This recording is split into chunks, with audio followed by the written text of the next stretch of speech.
Welcome to another conversation with Zolani Jama. We are chilling with the authority, as he calls himself, but we're about to find out as usual.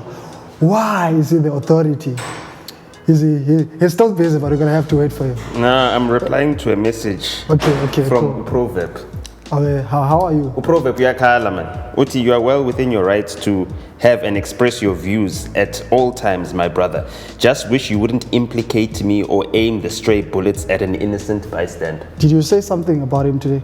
I tagged him when I say Idols has got a convicted sex offender as its presenter. Somizi. He's the producer of the show. Even if he doesn't make the decision at the end of the day. If DSTV is forcing him, magafagu Somizi, magawuyeke umsebenzi. Magawuyeke umsebenzi. What? Except if Randall is able to say, let me go and find myself another job. Is that what happened? Is that what happened with Randall? I'm just saying. Oh, okay. I'm just saying. So it's not a stray bullet. It's a real bullet. It's not. I'm not aiming it at the wrong person. You are the right person because we're not utule. Yeah. You are keeping quiet, which means you are condoning this thing. And Proverb, you've got kids, man. What are the charges against Somizi? It's not charges. It's a conviction. It's a conviction. Oh, he gave a waiter a lift, and then when he dropped him off, he fondled the guy. And then he pressed. That's sexual. Yeah, that's sexual. That's a sexual assault. I give you a lift because you don't have a car. It's late at night. Yeah. I'm thinking, oh no, this is a celebrity. It's not someone who's going to abuse me. It's safe, because if they do something, I'll tell the police and everyone will know it was them. You know what I mean? It's not an anonymous person. And then he took advantage of this person. And many gay men do this. In South Africa, that's true. In general. Many gay men abuse. They abuse sexually, right? They abuse kids, a lot of them. If we look at the Vatican Church, the Catholic Church, how many young boys have been abused by that church? Do you think they get away with it? How many children? They get away with it because at the same time, there's a fight for gay people's rights that says that anyone who's against the rights of gay people is a savage and is backward. So we don't want to be seen as savage and we are backward. But we're saying that there are gay men that are abusing the fight for gay people's rights so that they can perpetrate acts on vulnerable people, on even more vulnerable people than gay men. Speaking about that, do you think what Mohale is saying about him is true? Doesn't matter. That's irrelevant. Mohale's story is an after story. Mohale hasn't said anything to the public. Yeah, that's true. That leaked audio is a leaked audio. We don't know the veracity. We don't know whether he was pretending. We don't know. What we do know is that this man has been convicted in a court of law. What we do know is that he's a registered sex offender. Shit. That was a very dope intro, by the way. That was a very dope one. Powerful. It's just start powerful. No, yeah. It's that, I hate it when people try to make me out like I'm a bad guy. Why is Proverb making me seem like, no, don't throw stray bullets at me. Don't fucking DM me, dog. You know me, call me. If it's a problem, call me. Yeah. Call me. And call out Somizi, dog. Call him out. Don't produce a show with a convicted sex offender if the channel is forcing you to have them on. Who at the channel is forcing Proverb to have Somizi on? Who at the channel? Who could it be? I'm asking the question.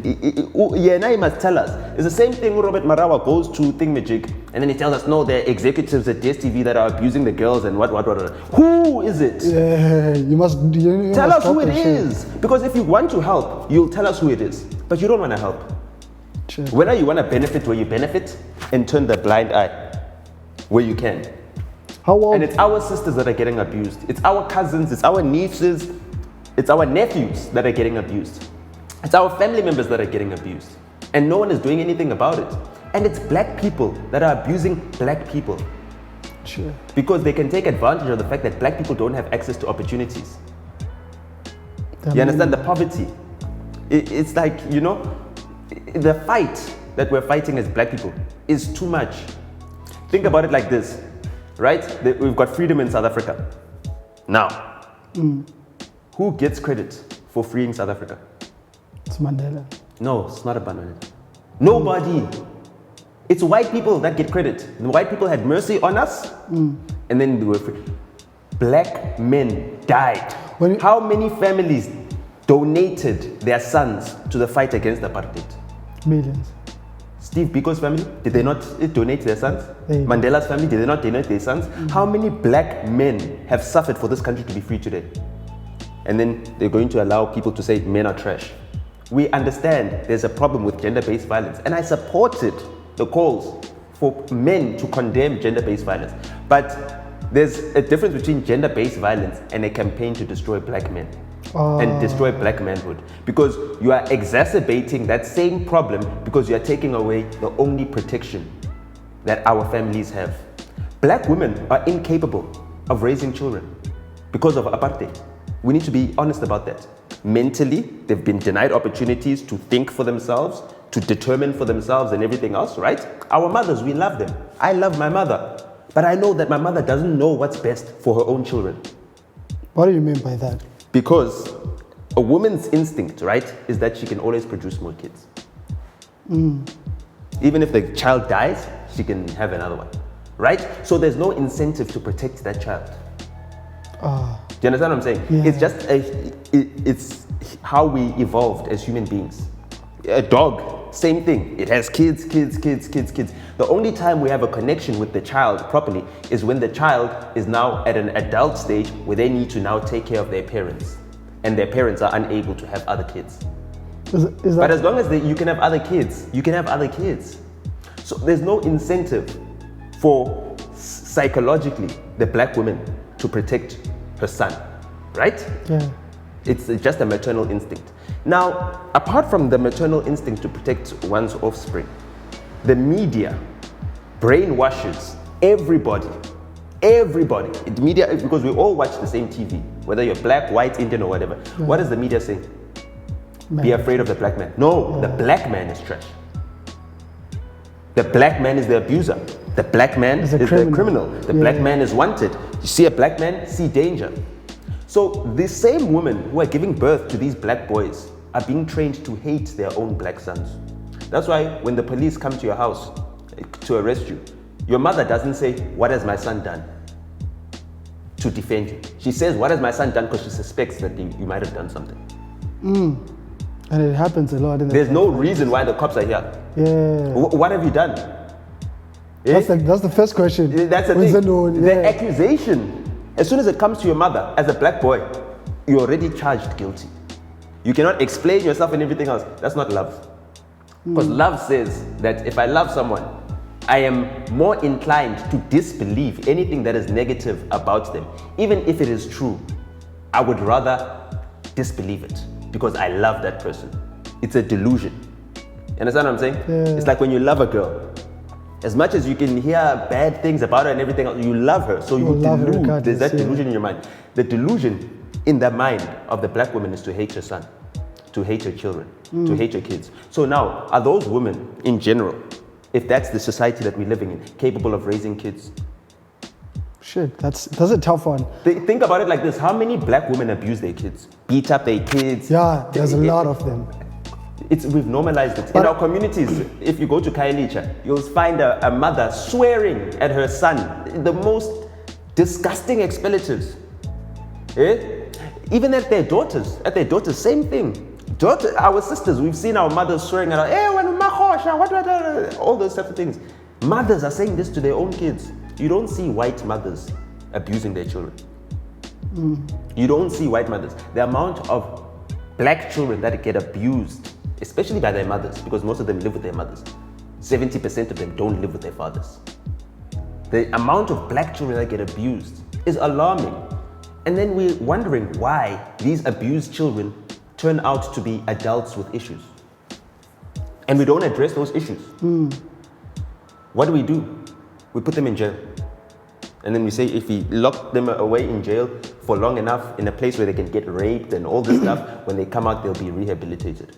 Imagine, they take you to a place where you're going to get raped, and then they expect you to come out as a rehabilitated man. What do you think is a solution for like the black community? The black community, the only solution is black men, because we're the heads of the households. We are the leaders of our families. We need to continue our fight. The thing is this, we stopped fighting after 94 as black men. We stopped fighting. We stopped fighting for our family. We stopped fighting because we thought we'd won the fight. And then what happened? Things They got defeated bad. us by defeating us from inside.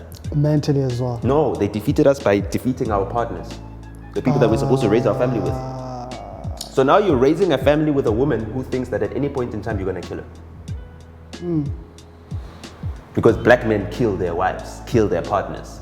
Gender-based violence is an epidemic and everything else. So you can't even trust your husband. You can't even trust your partner.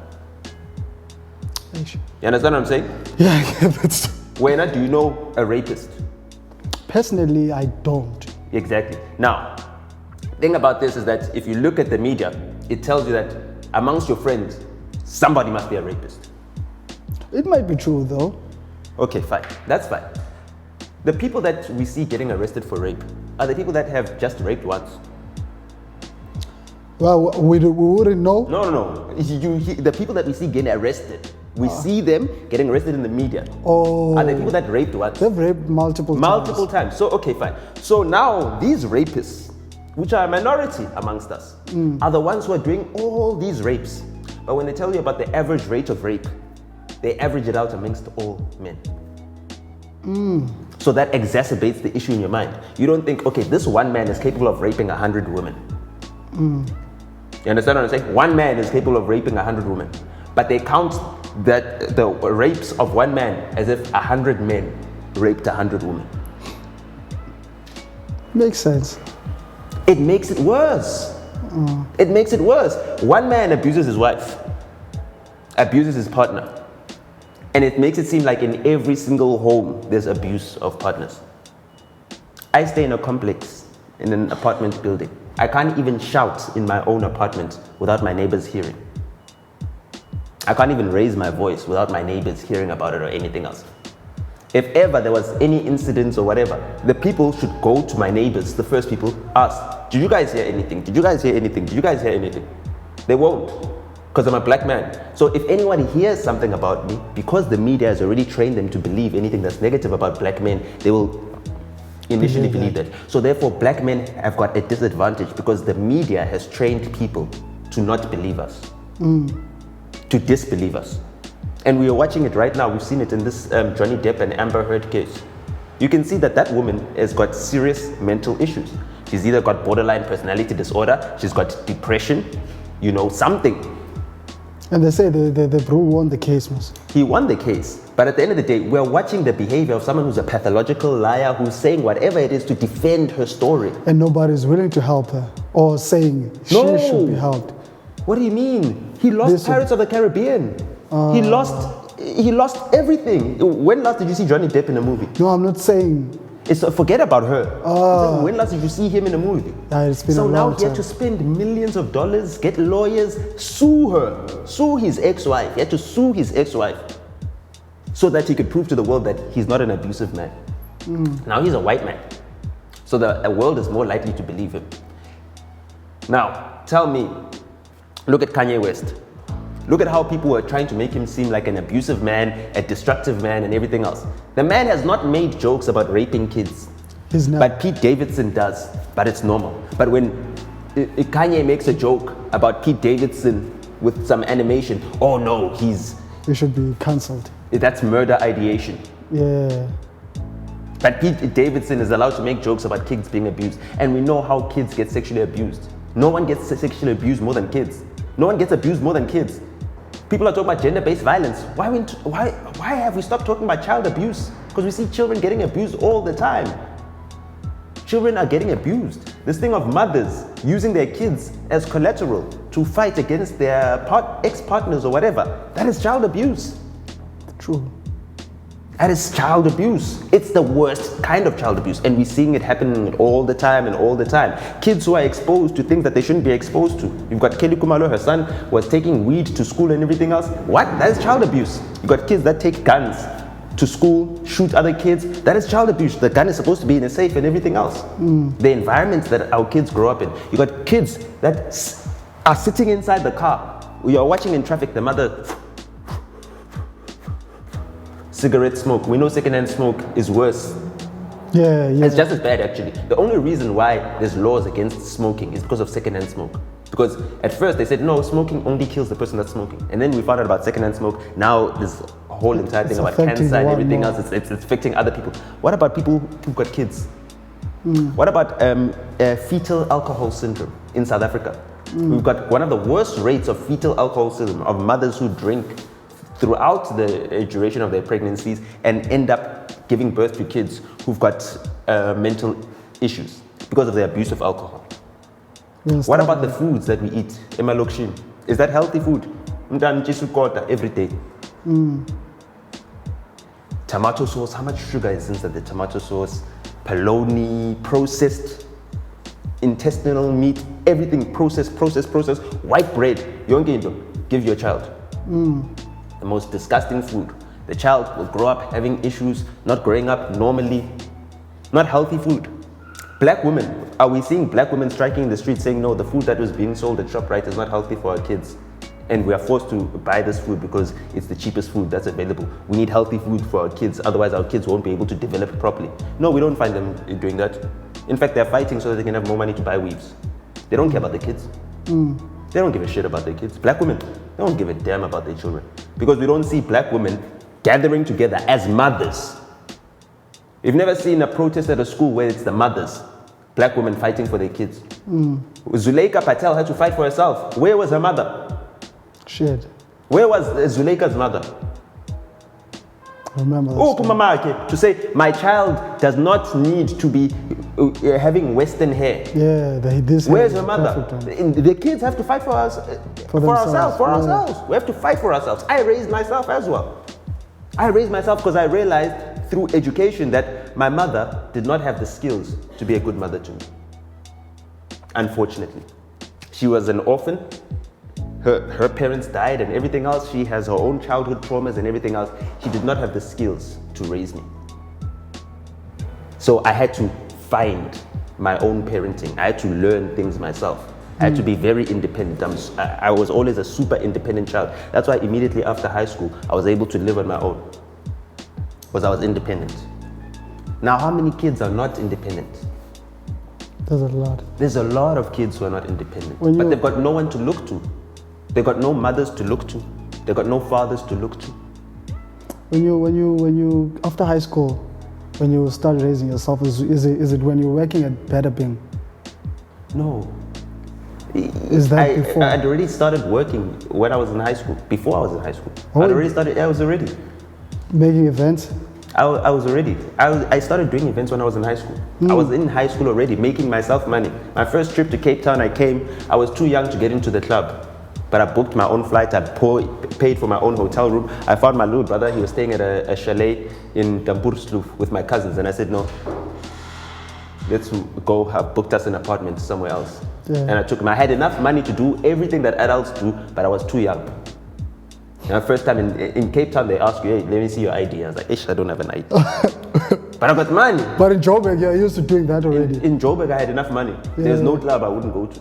So is that where you develop the authority? What is the authority? Is it like the character or? No, Because I've always wanted to understand the authority. It's just a brand. It's just a brand. What do you mean when you say I'm the authority? No, I'm just branding myself. Authority is the one who's in charge. You're in charge. So you also once made a very bold statement, and you said you made SA hip hop, and everybody else might have took that out of context. They can say whatever they want. What have they done? That's what I want to ask you. When you say you've made SA hip hop, do you mean you incorporated as a business? Think about it. There's kids in studios all over South Africa right now. Where do they see that being done by kids? There's kids who throw events and all that stuff. I've just told you that I used to do that when I was in high school. No one did it before me. Yeah. Everyone did it because of me. They copied what I was able to get right. They copied my successes. Is that making events and everything? Pulling Start with everything. endorsement deals? Social media, everything. The kids that are able, you guys with your cameras, all of this stuff is me. You guys are doing this because of me. Ventilation. No, not because of ventilation, because I was able to do it as a kid. And therefore other kids thought, okay, we can do it too. I'm 32. Yeah. Look at what I've achieved. When you talk to me in a podcast, as if you're talking to Super Hot Sticks. I'm just saying, the amount of knowledge I have, the amount of experience, the amount of successes, and I also speak to Super Hot Sticks. That's a bar. You understand? Yeah. So the money that you were able to bring into SA hip hop, It's not about money. No. It's the skills. Okay, I okay. taught people how to run labels, how to start their own labels. Everything, all these kids that are in studios in Alexandra, in every single township and everything else, they believe they could do it because of me. Whether it's hip hop, amapiano, all of them believe they could do it because of me. Which studio did you guys open first? It's not. We didn't need to open studios, bro. We bought equipment just like anybody else had access to equipment. We made music and then we got it to the top of the charts. And then other kids then copied that. Because we showed them that it's possible. You don't need to go to a record label, ask for a deal and any of that stuff. We showed them that it's possible. You understand? Yeah. Okay. I'm just saying. Yeah. That's it. No, Because before, I'm trying- you needed to go to a OG, a Grootman, a what, I'm trying to to understand. unlock you. Okay, I'm trying to understand this, right? So you've built this, and years later. I did it. I inspired people. Okay. You understand what I'm saying? Yeah. So that's the thing. Yeah, I'm Is trying that to get- I'm not INJ. I didn't put fish on the shelves. No, I taught people how to fish. This is what I'm trying to get, though. Okay, you this is what you've built as Nota. So years later, you come and you start calling out to certain people, and I'd like to believe because of that, there was a little bit of a decline in SA hip hop. Do you ever feel like you had anything to do with that? No, the decline was already there. But the culture is about the music and it's about the authenticity. It's not about Americanized rap. Me destroying that it just showed you that I've got the power to set it up. I've got the power to destroy it. Like, who do you think in SA hip hop is like the realest rapper? And there's none. I'm the realest rapper. Even There's come none. on, even There's Osaka. none. Think about them. The Duke Wallace Name one as well. rapper who can shake the country. Does Duke Wallace have as much influence on South Africa? As me? Okay, no. I'm just name one rapper who has Cassper. as much influence on South Africa as me. Cassper for sure. He doesn't. Not as much as me. In what way? Because I was able to destroy his whole credibility.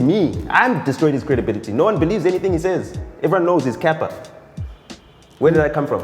When you say he caps, I don't need to say. I called him out for capping, and then I showed him capping, and then people started watching him capping, and now he's been capping. so do you believe He's that? Kaepernick. Do you do you believe that it doesn't own Biliato? It's not about believing it. It's about the truth has come out already. I don't need to say anything anymore.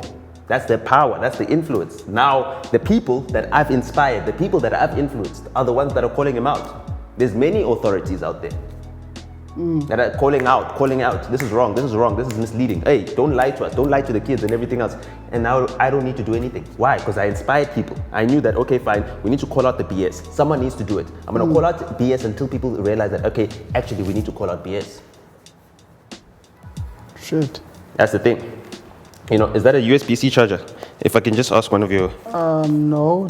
This is a USB-C. There. This one. Yeah. Okay.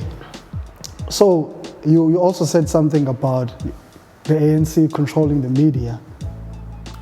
Well, I mean, the government has always controlled the media. The government has always controlled the media. Are you not scared? in South Africa. Are you not scared that? Scared of what? Are you not scared that someone? Scared of what? That's the thing. They make you scared. That's the same reason black women are afraid of black men. Is the same reason you're afraid. Because they told you that, oh, you need to be scared or whatever. This is a free country. This is South Africa. It's not Zimbabwe. They're gonna do anything to me here. I can say whatever I want. You can say whatever you want. They're gonna do anything to you. Understand? You can say whatever. You can be slick talk now. They're not gonna do anything to you. They'll pay you 100,000. 100,000. That's it. And you'll pay your school fees. Slick talk wins. Yeah. And then when They're not gonna do anything to you. You understand? Even if you're in Tzikimas, why? They're not gonna do anything. I'm here to say, listen, this woman can say whatever she wants. No one's gonna do anything to her. why did she block you though? That's the problem we have with black women. Is that they've been brainwashed. So she's brainwashed. She's in the brainwashing. And as much as she's fighting for women who don't have a voice, voiceless, yes, but you don't have to destroy black men to fight for women. She's not saying anything right now about the Senzo Meyiwa case. Why? Because it's the black man that's dead. So when your father gave birth to 3 women who are powerful, influential. Thandiswa Mazwai, Nomsa Mazwai, Ntiki Mazwai. That all of those powerful, influential, beautiful women came from one nutsack, from one black man. Think about that. Yeah. Now, do you hear anything honoring the father, the male figure, or anything else? No, because the father figure in that household has been destroyed. So for them, abayiboni indoda. You understand what I'm saying? Whatever might be the case for the individual that made them disappointed in their father, right? That is him as an individual. You don't need to now ascribe your disappointment in your father to all men. So when you say... Because that, you can see that by a general relationship with men, in general. Are they able to have healthy relationships with the men? No. Why? Because the masculine is something that they are trying to emulate instead of something that they embrace. They want to be the masculine. You understand what I'm saying? And they're not looking for partnership. They're looking to stand alone. And as human beings, we are social creatures. God made man and woman. You understand? And the Bible says that we are one. We are made of each other. Did she block you because of the Zahara thing that you were saying? No, it's not about that. It's because I confronted her and I told her that, listen, she needs to get help for anger management. Oh, okay. You understand?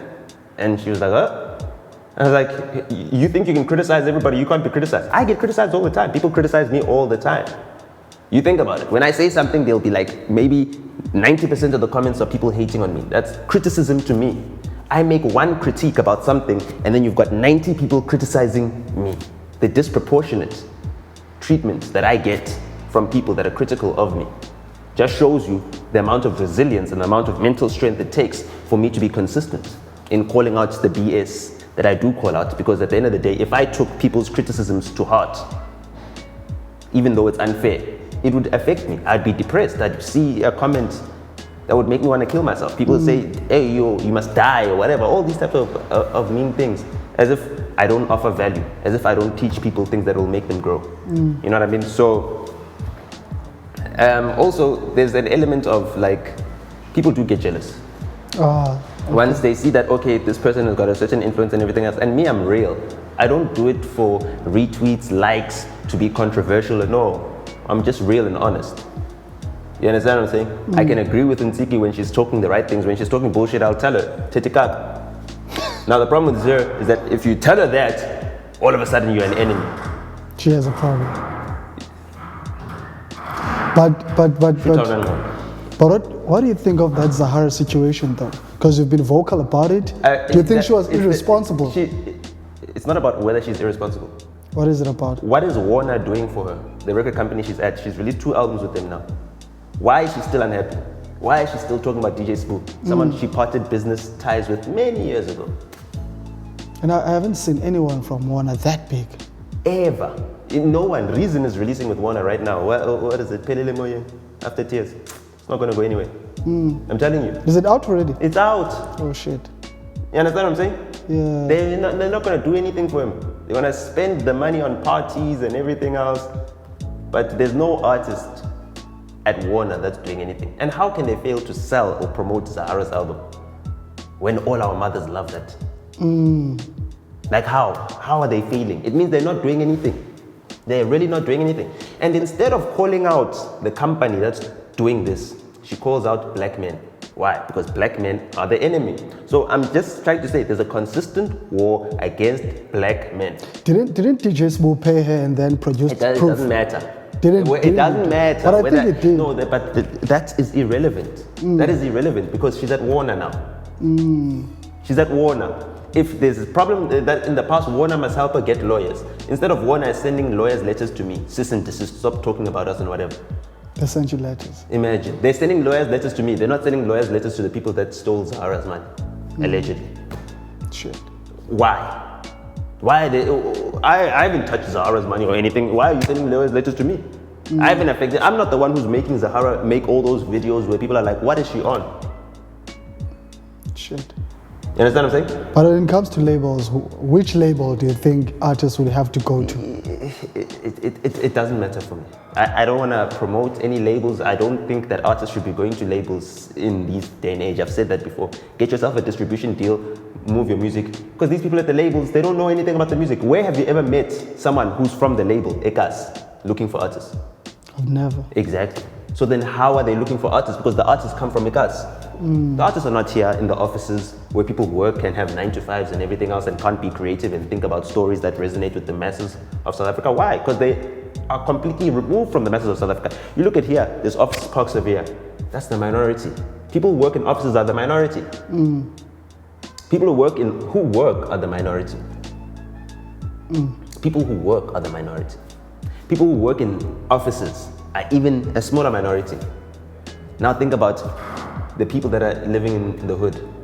Most of them that live in the hood are either coming to the offices because they're cleaners, they're cooks, they're service people, you know, the low skilled earners.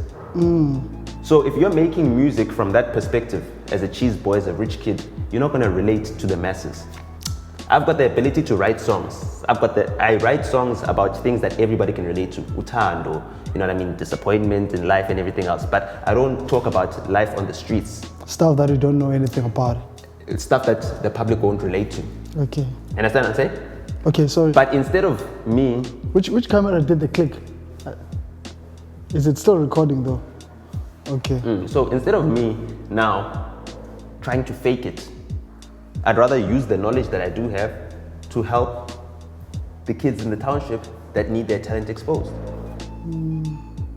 So when you say they'd rather sign a distribution deal or something? I mean, because it's not like these labels are doing anything for them. What's it? Are you still involved in Orchard? Well, I work with them. I consult for them. Oh, you still work? I consult for them. I don't, I consult for them.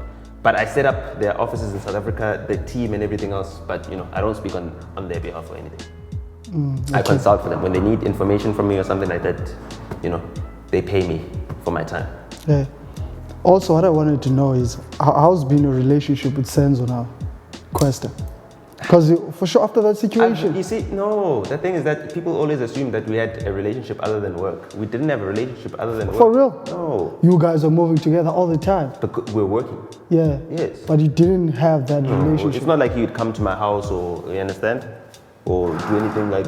But you're still good with Marco? No, but we had a relationship. You and Marco? Me and Marco, our relationship was not a relationship of someone who's working for me or anything. I was assisting Marco as a brother, trying to help him. You understand? We've got a relationship, like I'm like his big brother. Okay. You understand? He comes to me, he asks for advice. When he needs something, he calls me. You know what I mean? When he needs help with something, he asks me for it. So you say you guys have never spoken since? No, it's not about speaking, bro. We don't have, bro, if you worked at KFC and you worked there and then you moved to Steers, now must we ask you, yo, what about those people that you used to work with at KFC? When last did you speak to them? I don't think it's the same thing. It is the same thing. How is it not the same thing? You guys have done a lot together. Like a lot. So, yeah. And at the same time, you're saying you're saying this is your observation on your assumption. You're speaking to the person who's there. Oh, who's actually... And I'm telling you, there's nothing. There's no relationship. For me, it's not a relationship, bro. If you don't come to my house, you're not involved with my family life or anything else. I don't call you when I need something. Ever. Okay. You understand? You don't confide in me when you need to do something or anything else. Everything that we discuss is about business. It's always been about business. I didn't meet the guy at high school and then we were friends and then we met at the workplace and we met for work purposes and that's what we're doing. We're doing work and I'm a professional. I do work and I'm committed to my work and I make sure that I do it to the point where someone will think that, no, this person is doing it, I don't know. But I'm just dedicated to my work. But okay, let's leave Quest. No, but I'm just saying, that's it. The work relationship ended and that was the only relationship that was, so there's no other relationship. Okay. The people that are running the business and everything, they're going to be affected. Yeah. they're going to be affected. It's going to affect our lives, our livelihoods, because we're committed to this small business. When you at a startup, because there was a startup, it's a small business. When you're at a startup, you are there because you're committing to when the company grows, you will be rewarded for you being underpaid with equity. You understand what I'm saying? It's like all the people that were there at the beginning of Apple, or people who were there at the beginning of Microsoft, they all got options, shares, and equity and everything else, right? Because that's why you started a startup. That's why you take a job at a startup instead of working at a big corporate company where they pay you a proper salary. You understand? So these guys exploited us with the hope that the company is going to grow, we'll have some equity and everything else, and the company collapsed. So the promise that we bought into, the time that we're investing in building this company, was wasted and stolen from us. And there was no compensation for that. There was nothing, there was not even a conversation to say, yo, the company, what, none of that, nothing. Man just said, no, I'm depressed, I'm leaving, I'm doing this. He is the one that says he went and got depressed and everything else. And now the problem is this, he wants this to be a court case. He wants this to be a trial. And imagine I'm saying this to a judge in a court case, in a trial. The judge is going to say, okay, what is the issue? What is the issue? How is this defamatory? How is it unlawful for this guy to share his experience, his observation, and his story, which involves you because you were part of it? If you didn't want him to involve you, why did you make him part of your work? Let's speak about something else for a minute. Except I've always wanted to ask, how did you and Spirit meet? Yeah, let's not go there. Well, I've answered that question. Yeah, Yeah, I've answered that question many times. I don't want to talk about the marriage. No, just like that, because at the same time, it's like, it's my life and I want to control that part. I'm able to talk about my work, my past work, my observation of the industry and everything else, but inside my home, I respect that. But we met within the industry. Yeah. That's a good story. Yeah. That's a good summary. Yeah. So I was asking you something about, like I was asking, what do you think of this space? Because I know how you're always vouching for like black people doing something for themselves. And when you like checking, except for this space now, like when you're checking within the industry, do you think there's a little improvement now with people going out of like the SABCs? Because you also did come out and said, if the SABC can give you a budget, you'd fix it. I said if they made me a CEO. A CEO. Yeah. I'd sell the TV part of it. I'd sell it to telco. Yeah, they can use that to make content, to make a streaming service or whatever. And then I just keep the radio and the news department. And then I make sure that the radio helps in cultural preservation, language preservation. And then I make sure that in every single community, we've got podcasters and everything else that are funded, given equipment by the SABC and everything else, coached and trained and everything. So we've got independent media that is supported by the SABC, and that's it. That would be it. So how do you think, how impossible do you think that is? Because for sure, like you say you can do it for free. You even said you can do it for free. Yeah, that's the thing. It would take the board of the SABC to make a recommendation to appoint me. No, that thing is about their friends. They only appoint their friends and whoever benefits them, It's a political thing. So like it's a whole bunch of corrupt people. Why would corrupt people want me running things? Yeah. Why would they want an ethical person in charge of their cash cow? I get it. That would be the end of them. So they'll never allow me to run SABC and everything else. But it's fine. I don't need to run SABC. The same thing that SABC should be doing, I'm doing right now. I'm here because I know that if you search my name on YouTube, you get views. You understand? That's true. I'm here to share the content. And then all these podcasters that I visit and everything else, they grow and they grow and they grow and they grow and they grow and they grow and grow. And soon, the network of all these independent media people will have more attention than the SABC. And all of them will be part of my network. So now, who will be more powerful, me or the SABC? Nota. Who's more influential, authority. me or the SABC? Not. No one wants to watch Morning Live or listen to Leanne Manis or Sakina Kwamendo. They want to listen to me. That's just the honest truth. They don't want to listen to Nolene. You can tell. You go to YouTube where my name is there. The people are there. Okay. There was another video of you escalating on the internet, and I think you had migraines. And a lot of people didn't know what migraines cause. No, I was having a migraine. Well, I felt I was having a migraine. I had COVID. I was in isolation. Oh, that time. Yes, it was when I had COVID, and then my sinuses had inflamed to the point where the blood vessels in my eyes started to burst and everything else.